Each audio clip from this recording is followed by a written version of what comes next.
you ever gone to listen to a speaker and at the end of the speech gone, what was the point of the speech? What was I supposed to get out of it?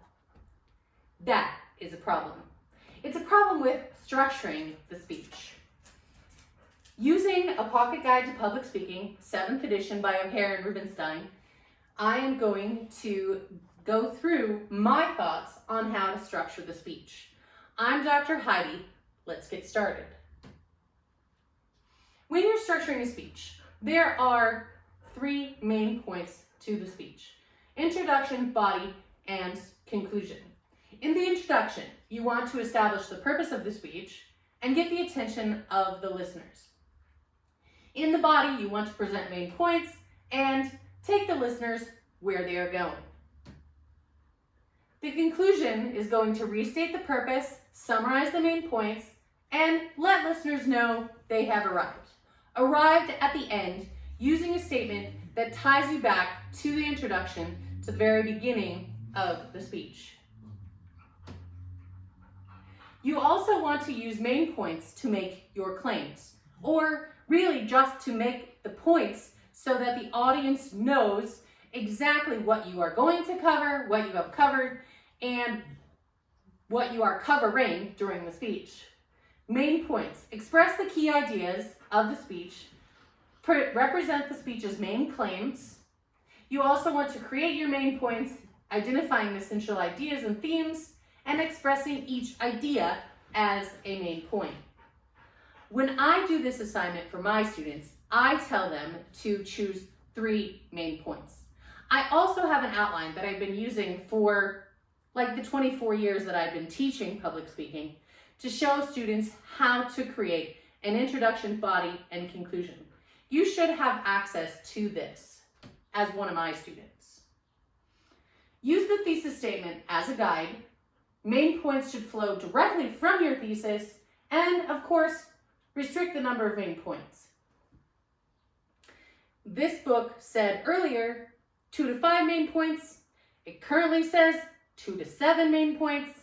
If you are trying to include anything more than 3 main points in your speech, it better be a pretty long speech. Each main point should introduce one idea.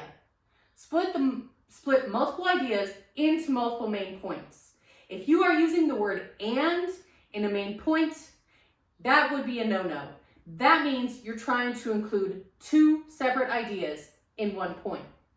State the main points in parallel form so that they're easy for your audience to find. Use consistent grammatical form and style when you're creating your main points. After you have main points established, you need to support them with supporting points and using those to substantiate your claims. Supporting points represent the supporting material or evidence that you have collected, and you want to generate supporting points to help prove your thesis. Your main points should also help support and prove your thesis. When you use an outline, it includes Roman numerals and it uses indentation for supporting points. If you're asked to do an outline, it needs to include Roman numerals. Why? It's kind of odd, but it helps anyone who looks at your outline to follow along your logical thought in your main points and supporting points. Pay close attention to the coordination and subordination of your points. You want to coordinate your points, giving equal weight to each point, and you want to set them in parallel alignment. Subordinate points are given relatively less weight and they are indented below more important points. So when you're thinking about giving a speech, you know, in English class or composition class, where they tell you you need to have an A and a B. If you have an A, you must have a B. If you have a 1, you must have a 2, etc. In public speaking, that's not as important. What you need to have are 3 main points that all are given the same amount of time during your speech. So if you're giving a 5-minute speech, you should have 1 minute for the introduction, 1 minute for each main point, and 1 minute for the conclusion. You can split that out a little bit differently if your introduction and conclusion don't last a minute each, but that kind of gives you an idea for a target of keeping things equal and balanced throughout. Unity. The speech contains only points implied by the thesis statement. Each main point supports the thesis.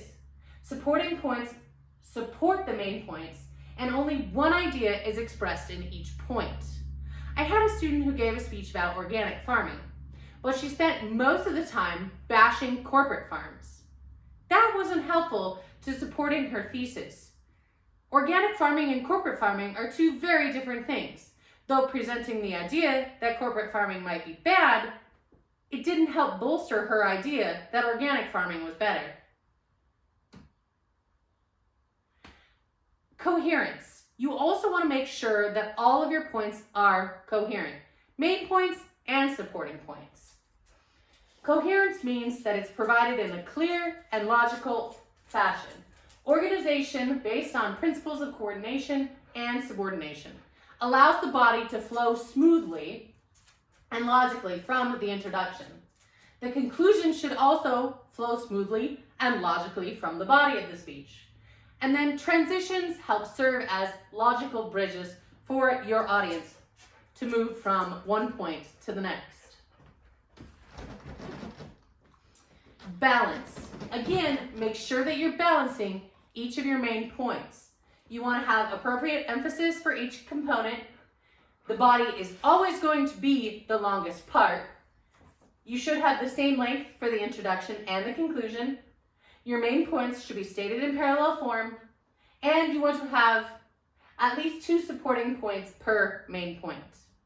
Now, if you have 2 supporting points or 1 supporting point with a couple of sub-supporting points or subordinate points, that will work as long as you remember to balance the time given to each main point and supporting point.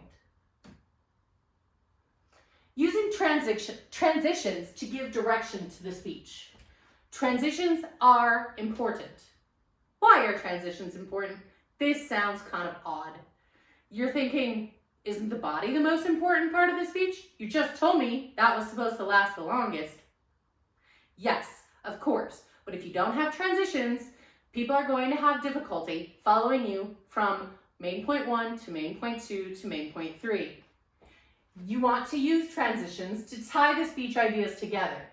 You can use single words or phrases or full sentences. Full sentence transitions are especially effective between the main points. The most commonly used transition is probably, now that we have discussed, we are going to discuss. But see if you can't make it a little more interesting. Examples of transitions might be next, first, similarly, finally, let's consider, and we now turn to. If you're using transitions between your supporting points, they could be full sentences, phrases, or single words. You want to use previews and summaries as transitions. Internal previews alert listeners to shifts between points, and internal summaries draw together important ideas before proceeding. These are really effective when your speech is a little bit longer. Then you can review each point and preview the next point. Sometimes you don't have time for this when your speech is in a shorter time frame. So refer to the last slide with just the simple full sentence, word, something that helps the audience move from one place to the next. Transitions are also a great time to move your body from one side to the other to help people pay attention and to help you minimize anxiety. Motivated movement is awesome. Transitional words and phrases. To show comparisons, you might say something like similarly, in the same way, likewise, and just as.